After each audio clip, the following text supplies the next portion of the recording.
मैं कहूँगा कि मैंने 4 हफ्ते की जो जर्नी की है, मैं पहले जब गया था तो मेरी फ़िज़िकल कंडीशन बहुत ख़राब थी। आपने सब देखा, मैं व्हीलचेयर पे वहाँ पे चल रहा था।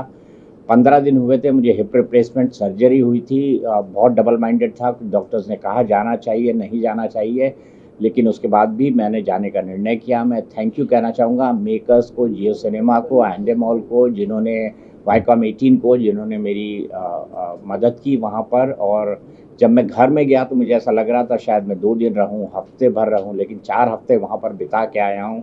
बहुत कुछ सीख कर आया हूँ, बहुत कुछ सिखा कर आया हूँ।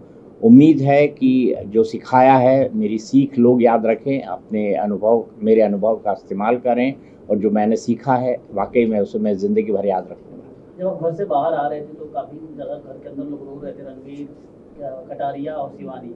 तो सबसे ज़्यादा इमोशनल अटैचमेंट किसके साथ आपको हुई है? देखिए, मेरे साथ सबके साथ इमोशनल अटैचमेंट है। ऐसा कोई नहीं है जिसको मैं कहूँगा कि मेरा उससे इमोशनल अटैचमेंट नहीं था। सब लोग मेरे पास आते थे, अच्छी-बुरी बातें करते थे, अच्छी-बुरी बातें सुनते थे, सुनाते थे। हमारा एक रिश्ता था और वो रिश्ता समय के साथ डेवलप हुआ है। एक में ना बड़ा वक़्त होता है, एक छत के अंदर रहना, इस डिजिटल युग में ना टीवी देखना, ना फ़ोन आपके पास, हमारे पास है, था भी तो वो एक सर्टेन टास्क के लिए था, बाहर वाला के लिए वो फ़ोन दिया गया था।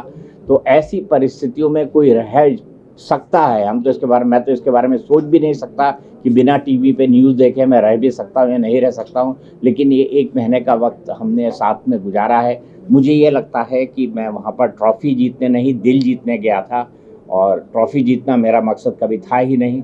मैं दिल जीतने गया था, और वाक़ई मुझे अब ऐसा लगता है कि मैं वहाँ पर कई दिल जीत कर आया हूँ। उनके आँसू इस बात के गवाह हैं। दीपक सर, आपसे जानना चाहूंगी, जैसे कि आपने कहा नॉमिनेट घर से बाहर आ चुके हैं, बट कहीं ना कहीं अभी भी हाँ सर, तो अभी भी वो टास्क, जो स्कूल का टास्क हुआ था उसमें आपने उन्हें सेव हुआ था, कहीं ना कहीं उन्होंने आपको नॉमिनेट कर दिया। कहीं ये लोग जहाँ बोल रहे थे कर्मा रिफ्लेक्स हुआ है, इससे आप क्या कहेंगे? मैं सिर्फ इतना कहना चाहूँगा कि मुझे किसी से इस बात की नाराज़गी नहीं है कि किसने मुझे नॉमिनेट किया, किसने नहीं किया। बिग बॉस के घर में मुझे कोई परमानेंटली नहीं रहना था। 4 हफ्ते बाद नहीं तो 6 हफ्ते बाद शो ख़त्म होना था और मुझे बाहर आ जाना था। ये बात ठीक है कि मैं 4 हफ्ते बाद नॉमिनेट हुआ, ये भी ठीक है कि रणवीर ने मुझे नॉमिनेट किया। मैं सिर्फ इतना कहना चाहूँगा कि रणवीर ने जो किया, हमारी ज़िंदगी में जो बड़े परिवर्तन होते हैं उसके लिए कोई ना कोई माध्यम बनता है। रणवीर भी मेरे लिए माध्यम बने, इससे ज़्यादा मैं उसके बारे में कुछ नहीं सोचता। हाँ, अगर कोई कर्मा की बात कहता है तो मैं कहूँगा कि ये मेरे अच्छे कर्म हैं कि मैं इस विपरीत हालात में भी बिना किसी बड़ी मुसीबत के बिग बॉस में एक महत्वपूर्ण महीने बिता कर आया हूँ, और मैंने वहाँ से काफ़ी कुछ सीखा है। सर, आपसे अदनान बदतमीजी से बात की थी तो आपको कितना हर्ट हुआ था उस टाइम में? मैं इस लायक उनको नहीं समझता कि उनके बारे में किसी तरह की कोई टिप्पणी करूँ। क्या बात है सर, अकॉर्डिंग टू यू सबसे स्ट्रॉन्ग कंटेस्टेंट्स कौन लगते हैं इस समय बिग बॉस हाउस में?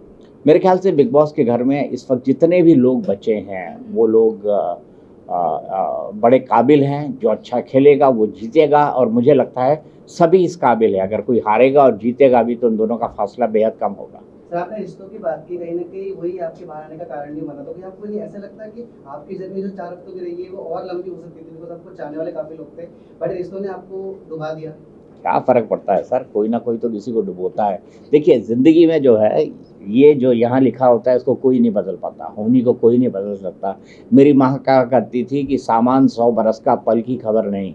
मतलब ये प्लान फॉर 100 ईयर्स, हम अपनी ज़िंदगी 100 साल के हिसाब से प्लान करते हैं कि 20 साल में ये करूँगा, 30 साल में ये करूँगा, 40 में ये करूँगा, 50 में ये करूँगा।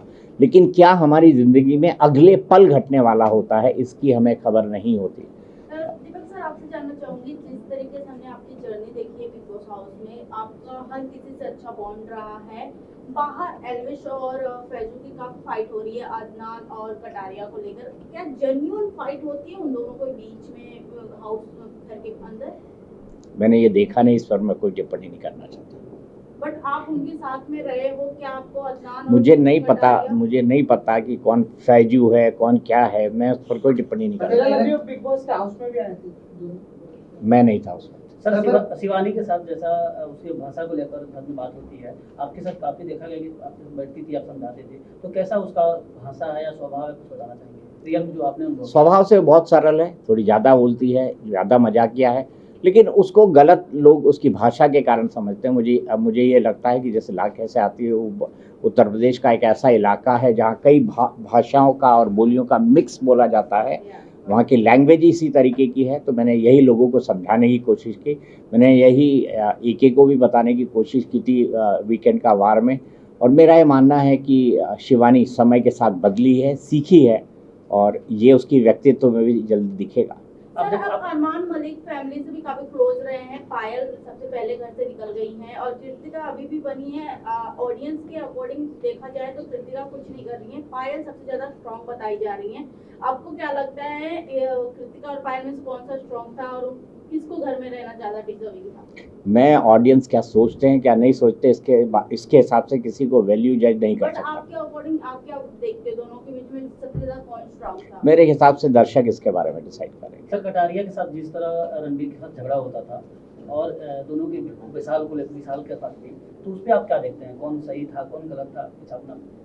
मैं किसी को सही या गलत नहीं कहूँगा। मैं तो सिर्फ लोगों को ये कहता था कि अगर कोई बड़ी उम्र का है उसका सम्मान करो, अगर कोई छोटा भी आपको बड़ी सीख दे रहा है उसका सम्मान करो। यही बात मैं लोगों को कहा करता था और ज़्यादातर मौके पे लोगों ने, मेरे हाउसमेट्स ने, फेलो हाउसमेट्स ने इस बात को सुना। सर, कौन सा ऐसा कंटेस्टेंट था जिसके साथ आप रिश्ता नहीं रखना चाहेंगे? मुझे ऐसा कोई नहीं लगता।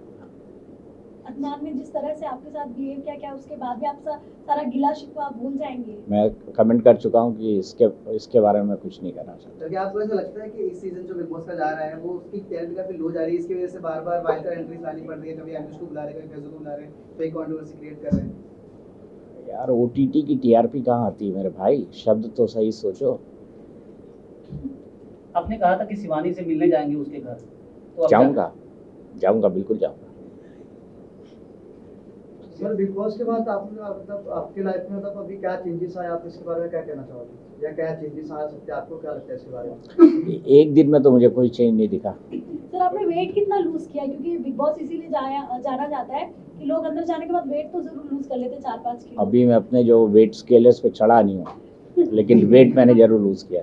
सर, आप घर के अंदर थे तो आप फिजिकली फिट नहीं थे, तो कितनी परेशानी हुई आपको और कौन से लोग जो आपको सबसे ज्यादा हेल्प किया? मुझे हर इंसान ने मदद की जो उस घर के अंदर था, चाहे वो मुझसे बात करता हो ना करता हो, मुझे पसंद करता हो नापसंद करता हो, हर इंसान ने मेरी मदद की है, किसी ना किसी रूप में मदद की है, और मैं सबका बहुत तहे दिल से धन्यवाद करता हूँ। Okay, thank you. Sir, top 3 में कौन हो सकता है आपके हिसाब से?